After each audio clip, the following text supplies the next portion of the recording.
তো তৈরি হচ্ছে আজকে লুচির পায়েস। এই লুচির পায়েসটা খেতে আমাদের বাড়িতে সবাই খুব পছন্দ করে। হ্যাঁ, তো এই যে গোল গোল করে আটা কিংবা ময়দা যেটা যেটা খুশি মেখে নিয়ে এইবার একদম পাতলা করে বেলতে হবে, কিন্তু বেলে আর এইভাবে গ্লাস দিয়ে ছোট্ট ছোট্ট করে লুচির আকারে এই যে কেটে নিতে হবে। আর এই পায়েসটা খেতে কিন্তু দুর্দান্ত হয়।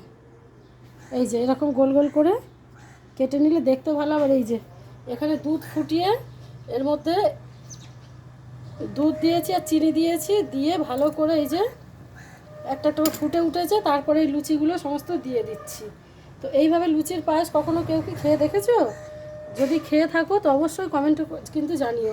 আর এর মধ্যে কিন্তু গোটা কাজু দেওয়ার থেকে কাজুটা একটু বেটে ভিজিয়ে বেটে দিলে বেশি টেস্ট হয়। চিনি আর কাজু আর এলাচ আর দুধ দিয়ে একসাথে সমস্ত সব ফুটিয়ে এই যে তৈরি হয়েছে আজকে আমাদের লুচির পায়েস।